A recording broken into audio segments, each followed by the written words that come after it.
America was founded on the notion that a government for the people would be made up of the people. But who decides how the people are represented? That's more complicated. In 26 states, this power lies in the hands of elected politicians in the state legislatures, but not California. It's all a puzzle piece. Cynthia Dye knows California's districts. She helped draw them. When the Voters First Act, came up to vote of people in 2008, I was like, oh my gosh, we're going to fix this in California, and this is so exciting. Dye was on California's inaugural Independent Redistricting Commission, formed after voters approved Prop 11 and Prop 20 to have citizens, not politicians, draw the electoral maps. We could not be candidates, politicians, staffers, lobbyists, major donors, or be related to any of those people in order to serve on the commission.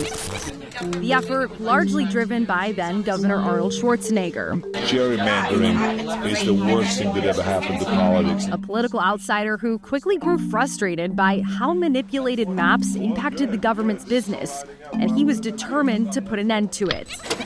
But what exactly is gerrymandering? The answer is as juicy as a good political debate. Gerrymandering refers to any effort to draw districts strategically to favor one group, one interest, party, or even a given individual. To learn more about it, we caught up with Eric Schickler, a certified congressional history buff and co-director of UC Berkeley's Institute of Governmental Studies. The term actually goes back to early in the U.S. Republic in the early 1800s. Enter Elbert Gerry, the architect and namesake of gerrymandering. A founding father himself, Gerry got the nickname after redrawing the Massachusetts state Senate districts to maximize his party's power. The expectation was they would be drawn by politicians to serve their interests. That seems pretty counterintuitive to the way the Republic was set up. Yes and no. I mean, the idea was that this would be a representative democracy, not a direct democracy. One person, one vote, that we should all have votes that are roughly as important as one another is a kind of core democratic value. It's a core value that Schickler says hasn't always been reflected well. People in power want to retain their power. I mean, there are a few tools that are more potent in a sense than being able to draw your districts, because you're basically able to choose the voters who are going to be deciding on your fate. Take, for example, District 10 in Texas. It's currently held by Republican Congressman Michael McCall. Now, he lives in a wealthy suburb just west of Austin.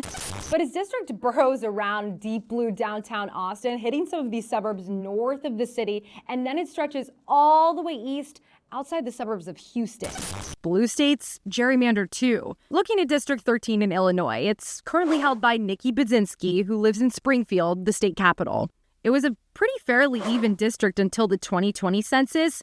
Now the district looks completely different than it did before the 2020 census. It starts in central Illinois and spans all the way down to East St. Louis. This whole district is a roughly 3-hour drive. When it comes to drawing maps to benefit a party in power, federal courts have largely stayed out of the issue. And in 2019, the U.S. Supreme Court made partisan gerrymandering easier. That ruling is in part what enabled Texas to redraw its maps this summer.